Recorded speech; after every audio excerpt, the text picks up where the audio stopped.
저는 중학교 시절부터 10년 넘게 다니던 낚시를 그만뒀습니다. 수도 없이 다녔고 혼자서 둘이서 많이도 다녔던 낚시였는데 그날 이후 저는 가지고 있던 낚시 장비를 모두 처분했습니다. 이제는 한 번씩 지인들 손에 이끌려 가는 경우는 있어도 제가 가자고 하는 경우는 없습니다. 그 일을 겪은 건 한 3년쯤 지났습니다. 저는 정말 당시에 낚시에 미쳐 있었습니다. 동호회로 친구들과 혼자 수도 없이 낚시를 다녔습니다.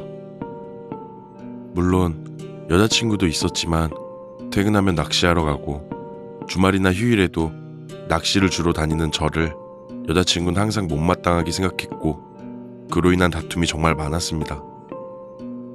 그것 때문에 정말 한참 고민했습니다. 어떻게 낚시를 줄일까가 아니라 어떻게 해야 낚시를 안 싸우고 다닐 수 있을까라는 생각을 할 정도로 정말 당시에는 낚시에 미쳐 살았습니다. 그러다 동호회에 함께 낚시 다니는 아는 형님이 여자친구를 데리고 다니면서 텐트도 치고 고기도 먹으면서 재미를 붙여보라고 이야기를 했습니다. 그 말을 들은 뒤에 저는 바로 여자친구에게 전화해서 같이 낚시 가자라고 이야기했던 적이 있습니다. 결과는 물론 대판 싸웠죠. 그리곤 생각을 접었습니다. 근데 기회가 찾아왔습니다. 여자친구는 자기 친구가 캠핑 다니는 모습을 보고는 자기도 가고 싶다며 이야기를 했습니다.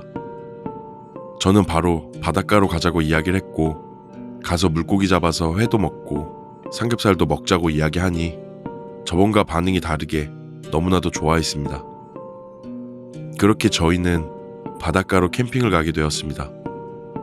대부분의 캠핑 장비를 가지고 있던 저는 따로 준비할 것도 없이 그냥 차를 끌고 출발하면 될 정도였습니다.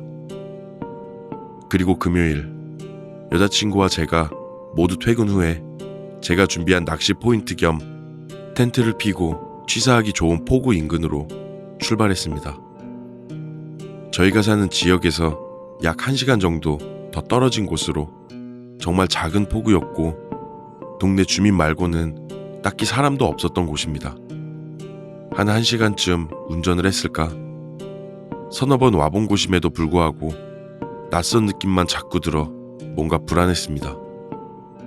익숙했던 길이라 내비를 찍지 않은 상태로 출발을 했고 사실 그 지역의 정확한 이름도 알지 못했기에 감으로 찾아야 했던 곳이죠. 결국 헤매다 내비로 비슷한 포구를 찾고 도착했습니다. 1시간 10분 정도면 도착할 거리를 2시간이 걸려 도착했습니다. 하지만 조용하고 깔끔한 포구의 모습, 갯바위에 파도가 부딪히는 소리만 가득했던 그곳에 저희는 차박용 텐트를 폈습니다. 한편에서 고기도 구워 먹고 나서는 낚싯대를 조용히 꺼내 낚시 준비를 했습니다. 여자친구도 그 순간만큼은 기분이 좋았는지 자기도 해보고 싶다며 신나 있었습니다. 대충 먹던 것과 텐트 자리를 정리한 뒤에 여자친구의 낚싯대를 준비하고 던지는 방법을 가르쳐주며 낚시를 시작했죠. 그렇게 1시간 정도 지났을까? 입질 한 번 없던 상황에 여자친구는 지루함을 감추지 못했습니다. 그만하자고 이야기를 하길래 저는 더 했다가는 싸움이 날 것 같아 맥주 한잔 하면서 조금 쉬자고 이야기한 뒤에 주변에 보이는 편의점에 다녀오겠다고 이야기를 했습니다. 그 포구는 그리 밝은 곳도 아니라 여자친구는 무섭다고 이야기를 했지만 같이 가기는 또 싫다고 하는 바람에 낚싯대는 내팽개치고 한편에 앉아 휴대폰을 보고 있었고 저는 편의점으로 출발했습니다. 그렇게 맥주 4캔과 간단한 안주거리를 사서 포구 쪽으로 걸어오고 있었습니다. 근데 웬 중년의 남자와 초등학생처럼 보이는 작은 아이가 여자친구와 함께 있었습니다. 제가 다가가니 여자친구가 그 남자가 여기서는 물고기가 잘 안 나온다면서 잘 잡히는 곳이 있다고 자기가 가르쳐주겠다고 전했습니다. 뭔가 이상했습니다. 그 어린아이를 데리고 굳이 지금 낚시가 잘 되고 안 되는 데를 왜 가르쳐주려고 하는 건지 했지만 모두 친절했던 그 작은 마을이라 그 사람도 그런 의미였을 거라고 생각을 했습니다. 그렇게 저와 여자친구는 그 두 사람의 뒤를 따라갔습니다. 그 두 사람은 포구 왼쪽 좁은 숲길 쪽으로 손을 가리키며 저희를 안내했습니다. 좁은 숲길을 지나 한 10m쯤 걸었을까? 둘레길 비슷한 길이 나왔고 여자친구는 저에게 여기서는 낚시 못한다고 돌아가자고 이야기를 했습니다. 사실 저는 낚시 포인트라도 보고 싶어 어딘지만 보자고 이야기를 했고 좁은 둘레길 가로등 밑을 지날 때 바닥을 보며 걷던 저는 우연히 어린 아이의 발을 봤습니다. 근데 아이의 신발이 거꾸로 신고 있는 모습을 봤습니다. 좌우가 아니라 앞뒤가 말이죠. 제 시선을 여자친구가 봤는지 제 손을 잡아당겼고 저는 순간 뭐야 라고 소리를 쳤습니다. 그 두 사람은 순간 저를 쳐다봤습니다. 어린 아이와 중년 남자 모두 창백한 얼굴에 눈동자에 흰자가 없었습니다.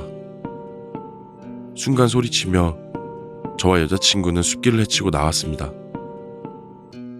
저는 여자친구를 차 안에 밀어넣고 텐트를 정말 뜯어내듯 차 안에 집어넣고 시동을 걸어 출발하기 전 룸미러를 봤는데 구겨진 텐트 사이로 살짝 보이는 그 두 사람. 저희와 처음 만난 그 자리에 저희를 쳐다보고 있었습니다. 정말 무서워서 기어를 바꾼 뒤 엑셀을 꾹 밟았습니다. 순간 차가 움직이고 여자친구가 오빠라고 소리치길래 급브레이크를 밟았습니다. 저는 분명 제대로 기어를 넣었는데 후진해 두고 엑셀을 밟았고 하마터면 낚시하던 곳에 빠질 뻔했었죠. 물론 얼마나 가깝게 갔는지 룸미러나 사이드미러를 통해서 쳐다보지도 못했습니다. 혹여나 마주칠까, 혹여나 차에 탈까 너무나도 두려웠습니다. 그리고 그 뒤 3년이라는 시간이 지났고 그 사건은 여전히 잊혀지지가 않습니다. 다른 건 희미한 기억으로 변했지만 그날 백미러로 보였던 그 두 사람의 모습이 말이죠. 그 두 사람은 분명 웃지도 울지도 않는 무표정한 모습으로 룸미러를 통해 저와 정확히 눈을 마주쳤습니다.